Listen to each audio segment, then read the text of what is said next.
Welcome to our database design class. I am Debbie Collins, Professor Emerita at Blackhawk College. I'm new to HCC, but I've taught this class many times. In the past, I've also been a database administrator for an international nonprofit association.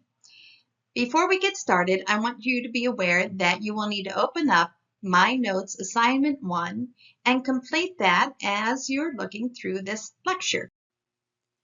Completing the My Notes page is optional. The notes do follow the order of the lecture that you're going to view, and completing this will help with the quiz and the discussion questions for this week. So you should complete it, but you will not be asked to submit this.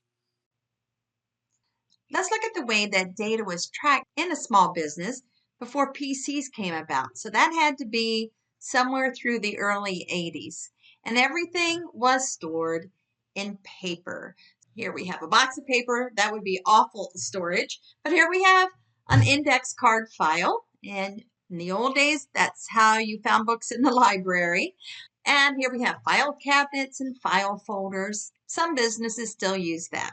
Before I started college, I worked at Budget Rent-A-Car. And we did not have a PC. I was an office manager. That's easy to claim because I was the only girl working in the office. And we would have a customer call to reserve a car rental. And we would ask if they've rented with us before, because we would have an index card. And on that index card, we would keep the data for that customer. And we also would keep a calendar for who's going to be arriving on a certain day. And that morning, I would pull the index card for all existing customers and complete a 3 carbon copy form of our contract. No printing it out. You had to manually complete it by filling it in with a pen and pressing super hard. So what data did I keep on these index cards?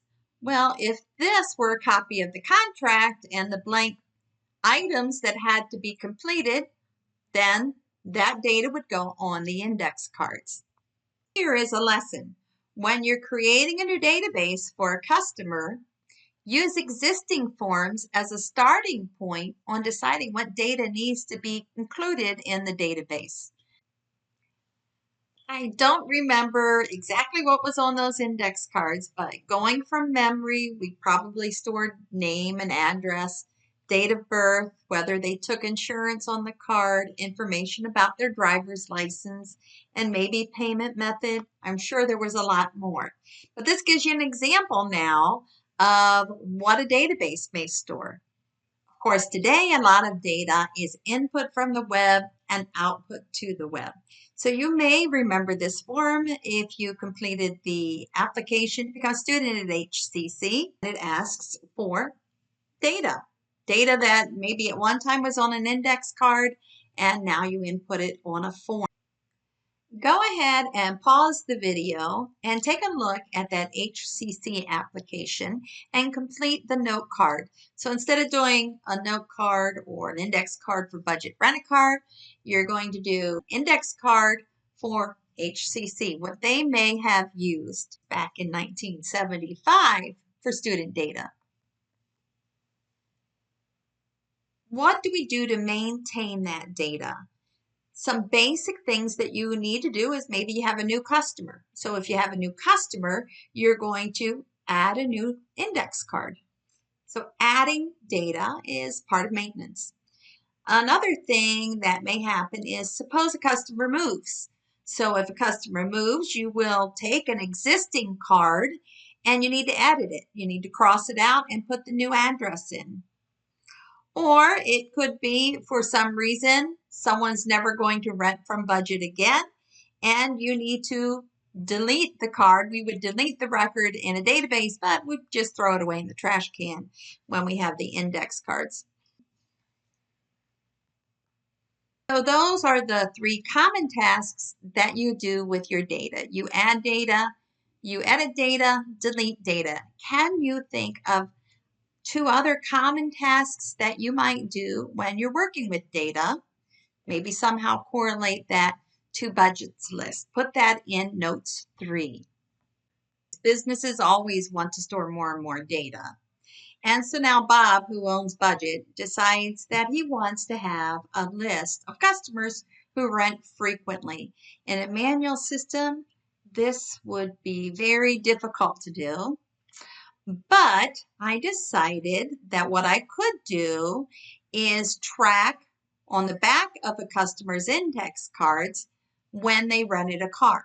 And then I would be able to create a report of customers who rent monthly or customers who rent 10 times a year or etc. Now that report would be very difficult to compile manually. It means that I'm going to go through every index card in the index card file and then looking at the back and counting or viewing when they last rented a car.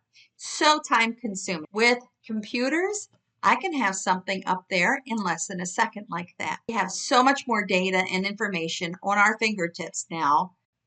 Here's an example of an index card that has had dates rented added, and I can see now that John Smith has rented 3 times. I can see some issues. What if John Smith rents 500 times? That's going to be difficult to maintain. Do I keep adding more and more index cards, I suppose? Thinking about students, what can students have many of? Students can take many courses. So suppose on the back of the index card, you store data about the courses you take. What's interesting is the courses itself that you've taken have data associated with it, such as the semester you took it and what grade you received for it. So go ahead and put a line with 3 columns in it and list some classes, semesters, and grades for a couple of courses you may have taken. I can go on and on about how better it is for computers to take care of data than us humans on index cards. Think about again, before we move on, the index card system. What are we physically doing for adding, editing, and deleting a customer? And add that to number 5. What if Bob said to me, if someone hasn't rented in the last 2 years, let's get rid of their index cards.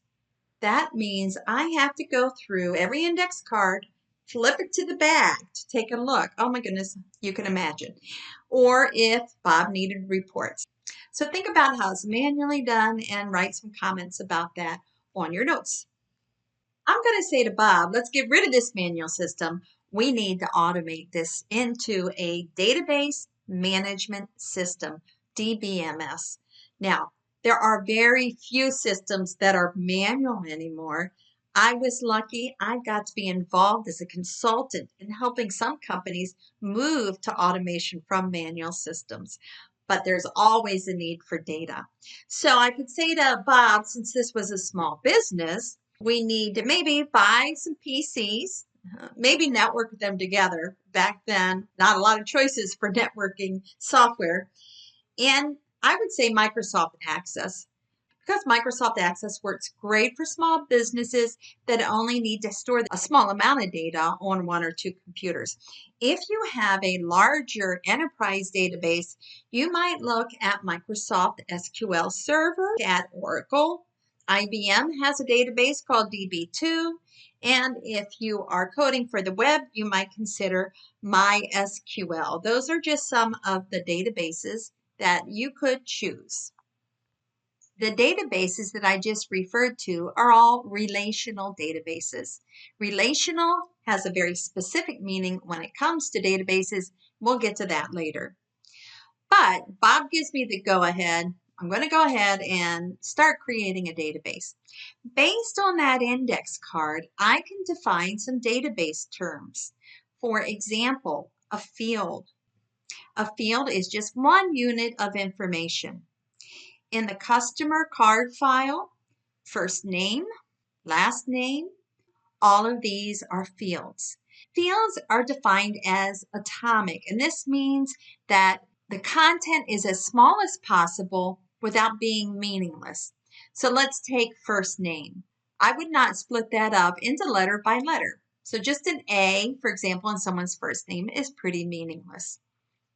But let's take address. Having an address of 418 28th Avenue, Tampa, Florida, I can split that up. And most databases will split that up into a street address and a city and a state, and a zip field. As a whole, it is not atomic. Next, let's define record. A record is just a group of related fields. So what would a record be in our customer card index file? It would be exactly one index card. I wouldn't take the first name from one index card and match it with the last name from another index card. They're not related. For your student record, it's all the data about you, all the fields about you. This is a hierarchy, so the next thing we have is a table or a file. Now you notice it's called a file, and that term comes from file cabinets, but we also call it a table. A table is a group of related records. What is a table in our budget rent-a-car example? A table would be the whole set of customer index cards. But to get to an actual database, you're going to need a group of related tables or files. And I haven't really given you an example of that in the budget rental quote database that we had. So if you just do one table, the system's known as a flat file. And there could be problems with storing all the data in one table.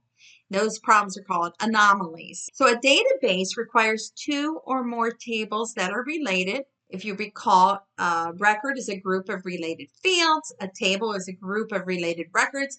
A database is a group of related table or files. To make budget's example into a database, let's suppose I also decide to track information about cars, and I'm going to put them on an index card. We're back before PCs, and each index card could contain information like the VIN number, the make, model, year, color, size, category, like subcompact, compact. What are all of these? These are the fields.